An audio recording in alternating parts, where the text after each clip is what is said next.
পণ্ডিত দীনদয়াল উপাধ্যায়ের মার্গদর্শনে চলছে কেন্দ্র ও রাজ্য সরকারের কাজকর্ম। রবিবার পণ্ডিত দীনদয়াল উপাধ্যায়ের 56তম সমাপন দিবস উদযাপন উপলক্ষে 8 টাউন বরদোয়ালি মণ্ডলের উদ্যোগে এক অনুষ্ঠানের আয়োজন করা হয়। এই অনুষ্ঠানে কথা বলেন মুখ্যমন্ত্রী প্রফেসর ডক্টর মানিক সাহা। অনুষ্ঠানে পণ্ডিত দীনদয়াল উপাধ্যায়ের প্রতিকৃতিতে পুষ্পার্ঘ্য অর্পণ করে শ্রদ্ধা জানান মুখ্যমন্ত্রী সহ অন্যান্যরা। মুখ্যমন্ত্রী বলেন, স্বাধীনতার পর দেশ কোনো অভিমুখকে সামনে রেখে এগিয়ে চলবে তার নিদর্শন করতে একাত্ম মানবতাবাদের সৃষ্টি করেছিলেন পণ্ডিতজি। তার মূল মন্ত্র ছিল সমাজের পিছিয়ে পড়া জনগণের কল্যাণ সাধন। এক ভারত শ্রেষ্ঠ ভারতের স্রষ্টা ছিলেন তিনি। অনুষ্ঠানে উপস্থিত ছিলেন বিজেপির মণ্ডল সভাপতি সঞ্জয় সাহা, আগরতলা পৌর নিগমের মেয়র দীপক মজুমদার সহ অন্যান্যরা।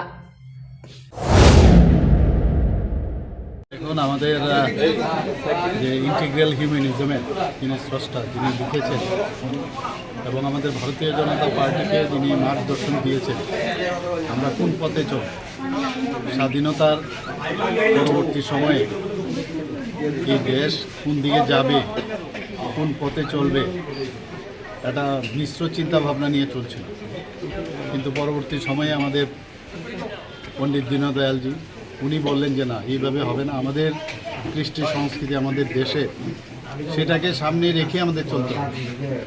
তো সেটাকে সামনে রেখে উনি ইন্টিগ্রাল হিউম্যানিজম, একাত্ম মানববাদ তৈরি করেছেন এবং তার উপর ভিত্তি করে আজকে আমাদের যশস্বী প্রধানমন্ত্রী নরেন্দ্র মোদীজি দেশকে এবং অন্তিম ব্যক্তি পর্যন্ত যে কথাটা বারবার আমরা বলি যে সেইভাবে যদি ওনাদের উন্নয়ন না হয় তাহলে কোনো অবস্থায় দেশ উন্নয়ন হবে না। তো সেই দিশায় কিন্তু কাজ করছে আজকে যতগুলো বেনিফিশিয়ারি স্কিম মাননীয় প্রধানমন্ত্রীজি করছেন, আমরাও সেই দিশায় আমরা যে যতগুলো স্কিম করছি সব কিন্তু গরিব মানুষদের যাতে তাদের মৌলিক যে সমস্যাগুলো সমাধান হয়।